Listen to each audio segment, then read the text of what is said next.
Oke, bismillahirrahmanirrahim. Assalamualaikum warahmatullahi wabarakatuh.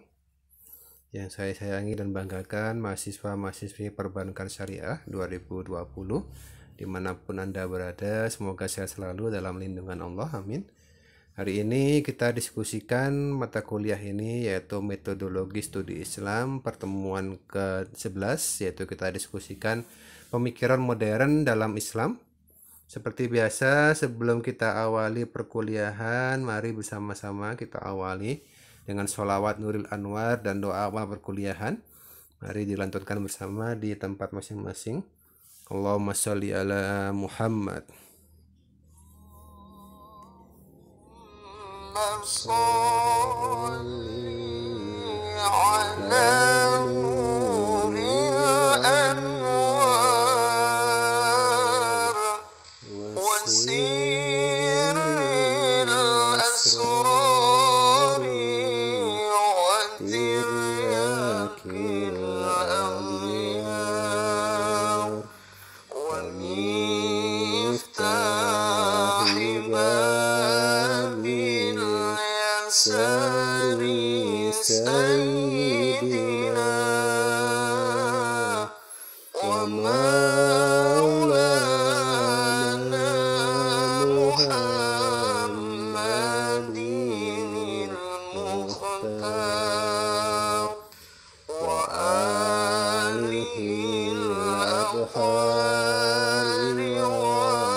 Kita lanjutkan dengan doa awal perkuliahan bisyafaati Rasulillah sallallahu alaihi wasallam. Lahumul Fatihah.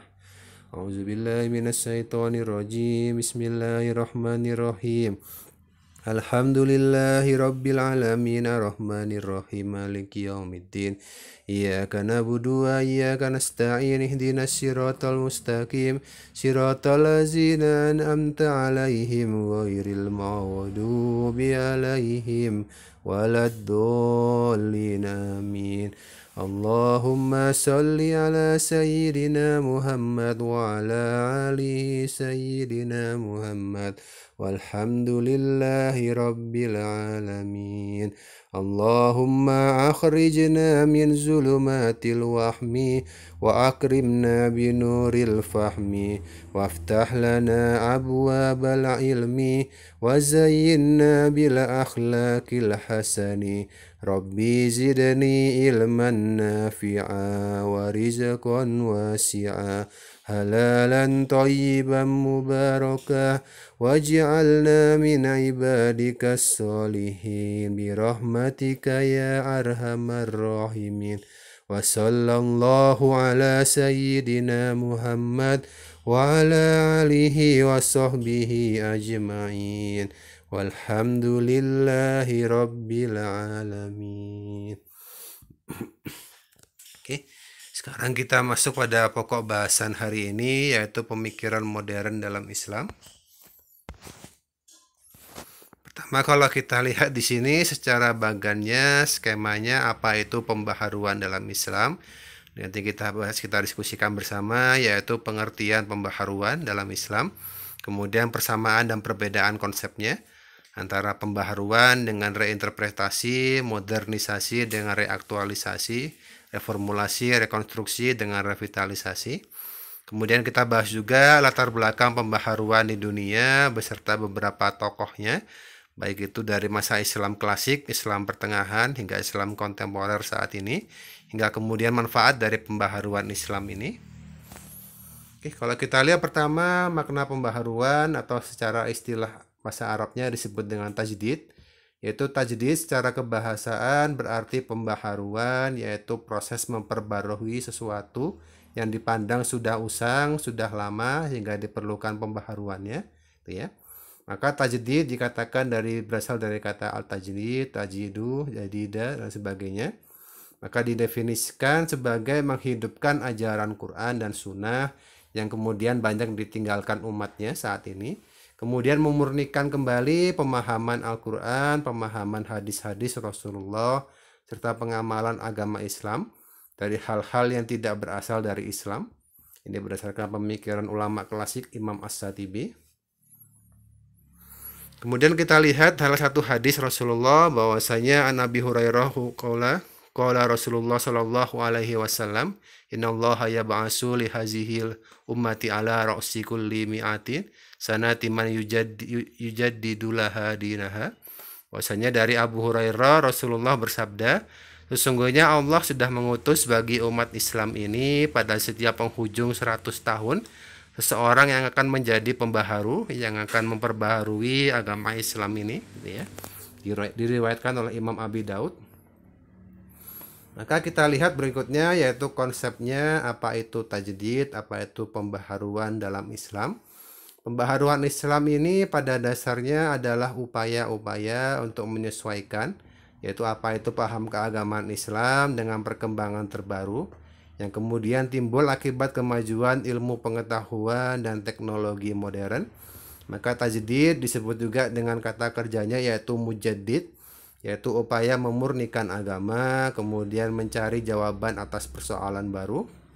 Bahwasanya dalam hadis lain diriwayatkan, sesungguhnya Allah tadi sudah disebutkan ya, sesungguhnya Allah akan mengutus pada umat Islam ini pada permulaan setiap abad 100 tahun akan ada orang-orang yang memperbaharui agama Islam, ya.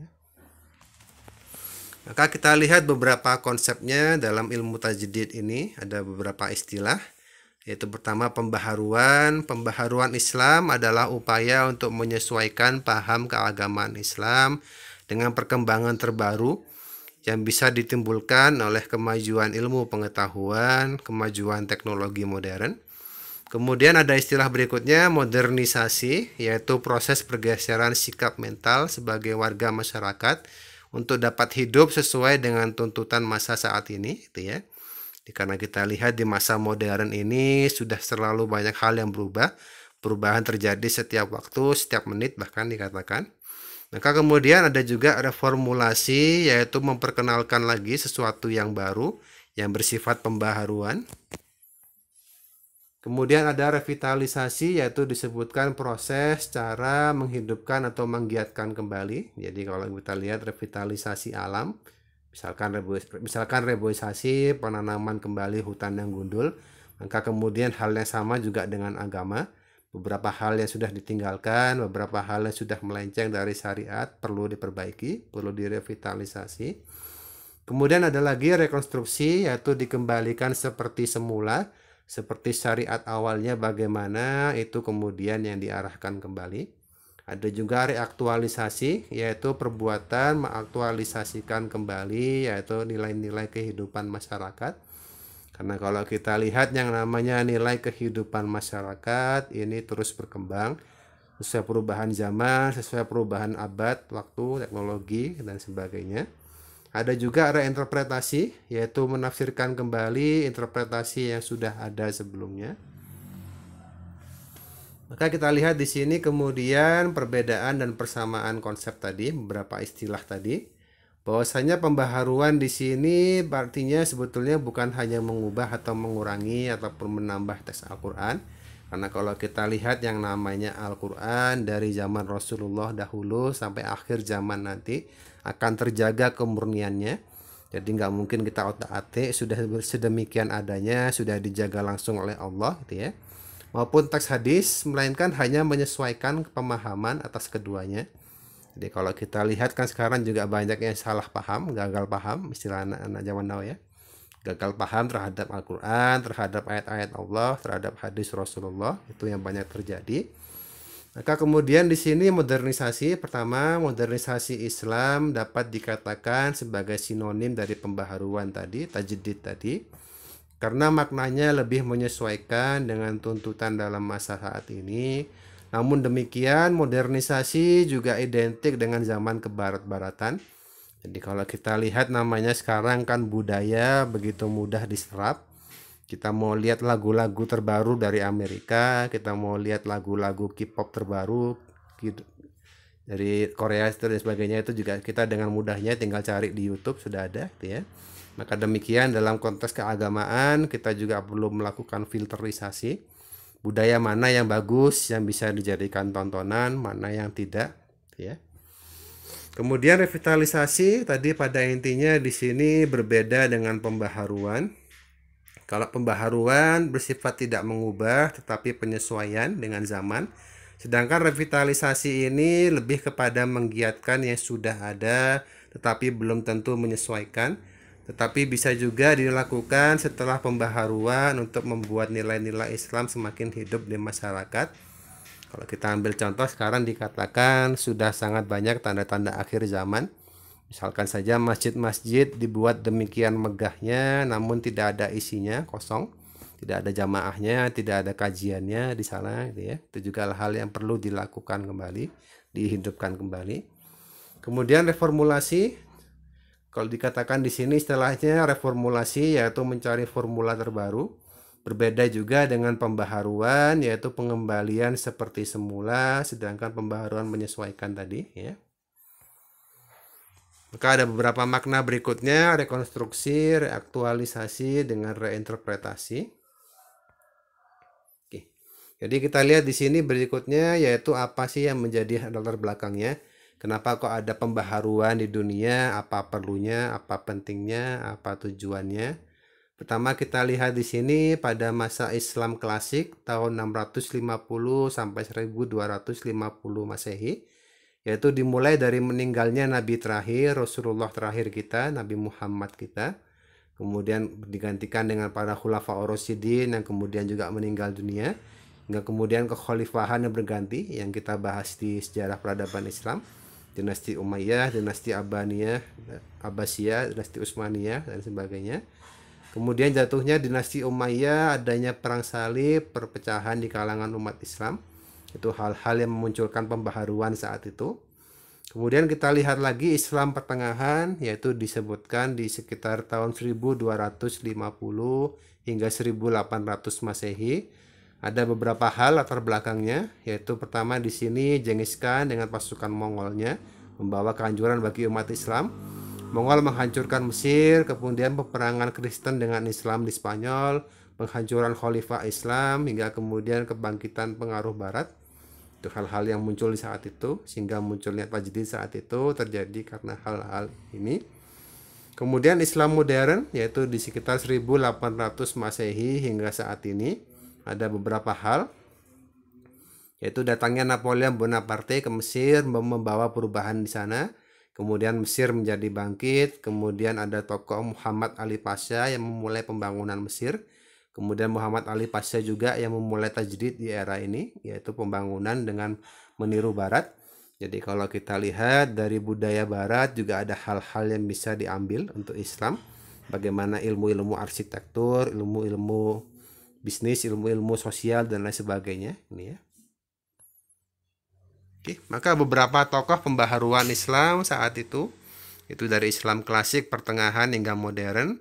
Di Islam klasik ada beberapa tokoh di bidang ilmu kesehatan, ilmu kedokteran, Al-Razi, Ibnu Sina. Di ilmu filsafat ada Al-Kindi, Al-Farabi, Al-Ghazali, Ibnu Rusdi.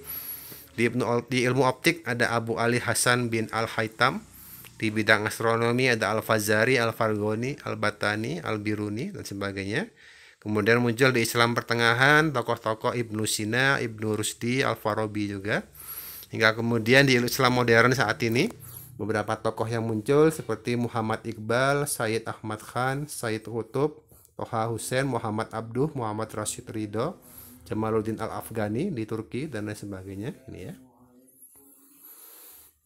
Maka pada intinya kalau kita lihat pembaharuan ini apa tujuannya, apa manfaatnya. Pertama kita lihat di sini dengan adanya pembaharuan, maka dengan pembaharuan Islam, maka umat Islam diminta untuk menelaah dengan benar, menjelaskan kembali doktrin-doktrin ajaran Islam dalam bahasa dan rumusan yang dapat diterima oleh pikiran-pikiran modern. Jadi kalau kita ambil contoh aja beberapa hal di Al-Quran yang dulu dikatakan ini bukan hal yang logis, tapi sekarang muncul logikanya, muncul fakta-faktanya. Seperti dalam Al-Quran ada firman Allah yang menyebutkan bahwasanya ada pertemuan dua laut, satu sisinya airnya tawar, satu sisinya airnya asin, hingga kemudian baru di sekitar tahun 90-an ketemu letaknya di daerah Mediterania, ya. Sedangkan dalam barat tujuannya adalah penyesuaian ajaran-ajaran alam agama dengan ilmu pengetahuan dan filsafat modern. Inilah yang menyebabkan sekularisme di bangsa barat. Jadi pembaharuan Islam yaitu kita mengimani kembali apa-apa yang ada di Al-Quran, apa-apa yang ada di hadis Rasulullah, baru banyak ketemu faktanya saat ini. Sedangkan pembaharuan dalam barat tujuannya berbeda, yaitu lebih pada akal manusia mereka, jadi pada keinginan mereka yang didahulukan, ya. Maka hal inilah yang menyebabkan sekularisme di barat. Kemudian kita lihat berikutnya masyarakat perkotaan dan pedesaan. Jadi konsep kota dan desa kita lihat di sini. Masyarakat kota dengan segala kemajuannya serta tipologinya punya perbedaan dengan masyarakat desa. Kemajuan teknologi dan penyebaran informasi turut mempengaruhi kehidupan beragama masyarakat perkotaan. Kita ambil contoh sederhana saja, sebagai masyarakat kota sekarang sudah banyak teknologinya. Internet sudah 4G, kita bisa akses YouTube kapan saja, akses Google kapan saja. Maka di situ kajian keagamaan dengan mudah bisa kita dapatkan. Namun demikian perlu difilter juga, karena belum tentu kajian keagamaan yang ada itu kajian yang benar. Bisa jadi juga yang menyampaikan juga salah paham dan sebagainya, ya tadi, ya. Sedangkan di masyarakat desa sebaliknya, dengan masyarakat desa secara tipologinya mereka hidup dalam kesahajaan, dalam kesederhanaan. Kemudian dalam beragama juga istilahnya mereka nggak neko-neko. Istilahnya mereka ini masyarakat yang belum akses teknologi, belum akses YouTube, belum akses Google. Maka demikian kehidupan agamanya cenderung mengikuti ajaran para kiai di sana, para ulama di sana, ajaran leluhur yang ada di sana. Ini ya perbedaannya. Maka kemudian kita lihat juga pemikiran dalam masyarakat modern dengan primitif. Jadi kalau kita lihat istilah primitif itu banyak disebut dalam literatur sebagai praliterasi, non-literasi, archaic, sebagainya. Jadi dikatakan ancient dan sebagainya dalam bahasa Inggrisnya. Dimaknai sebagai masyarakat yang kuno, ketinggalan zaman, dan cenderung sulit menerima perubahan. Dalam kehidupan agama, masyarakat primitif dikatakan memegang kuat berbagai hal seperti budaya ritual, kepercayaan, etika-etika manusia primitif seperti aliran dinamisme, animisme. Seperti halnya mereka juga masih memuja arwah leluhur atau masih melakukan ritual tertentu yang dianggap keramat dan memiliki kekuatan gaib. Jadi kita lihat juga di Indonesia masih banyak hal-hal seperti ini, seperti Islam kejawen dan kemudian beberapa adat kepercayaan lain di Indonesia. Jadi mereka Islamnya dijalankan, tapi ada hal-hal lain juga yang sebetulnya cenderung kepada kemusyrikan, itu masih dilakukan. Sedangkan dalam masyarakat modern, kalau kita lihat istilah modern dalam berbagai literatur disebut sebagai lepas dari tradisi, dari adat, dari budaya, dan bahkan agama, penuh dengan kreativitas, penuh inovasi keilmuan.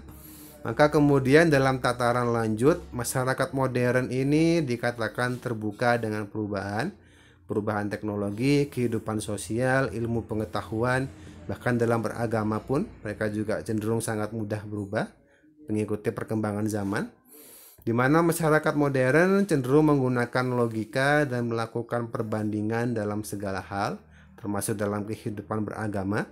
Jadi misalkan kita ambil contohnya saat ini, kalau kita misalkan lihat kajian keagamaan di Indonesia, Islam Nusantara, jadi kita bisa lihat sangat banyak sekali kajian bagaimana pandangan NU, bagaimana pandangan Muhammadiyah, pandangan Wahabi dan lain sebagainya ini, ya.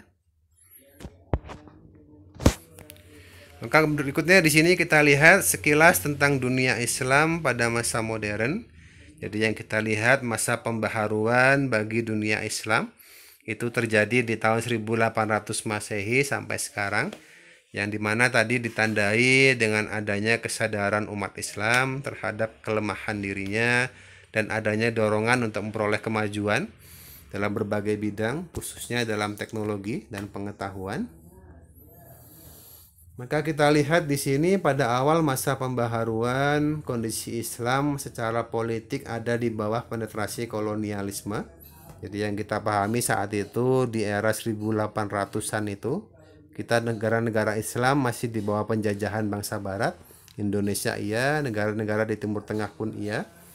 Maka kemudian baru pada pertengahan abad ke-20 dunia Islam bangkit memerdekakan dirinya dari penjajahan bangsa Eropa. Di antaranya yang kita pahami, yang kita lihat sejarahnya di Indonesia merdeka 17 Agustus 1945. Pakistan merdeka 15 Agustus 1947. Dan beberapa negara lain. Mesir secara formal mengakui kemerdekaan dirinya 1922 Masehi. Namun pada dasarnya mereka baru benar-benar merdeka 23 Juli 1952. Yakni setelah Jamal Abdul Nasir menjadi penguasa Mesir kala itu, karena mampu menggulingkan Raja Faruk yang dalam pemerintahannya masih sangat dipengaruhi Inggris yang sangat besar. Kemudian Irak secara formal merdeka tahun 1932, tapi sebenarnya baru merdeka secara realnya diakui 1958. Syria dan Lebanon di tahun 1946. Beberapa negara Islam di Afrika juga merdeka dari Prancis seperti Libya 1951, Sudan dan Maroko 1956, Aljazair 1962. Kemudian ada beberapa negara tetangga kita di Asia Tenggara seperti Malaysia 1957, Brunei Darussalam 1984. Beberapa negara juga di Asia Tengah yang merdeka dari Uni Soviet di sekitar 1992 seperti Uzbekistan, Kyrgyzstan, Kazakhstan, Azerbaijan, Bosnia. Maka setelah negara-negara ini memperoleh kemerdekaannya, kemudian umat Islam bersama-sama dengan pemerintah melakukan usaha pembangunan dalam berbagai bidang demi terwujudnya masyarakat yang adil dan makmur di bawah naungan ridha Allah. Jadi ini ya beberapa hal yang kita bisa kaji mengenai tajdid, pembaharuan dalam Islam. Oke, seperti biasa jika ada pertanyaan silakan ditampilkan di kolom WhatsApp grup kita. Ya akhirnya Allahul muwafiq ala aqwamit thoriq. Assalamualaikum warahmatullahi wabarakatuh.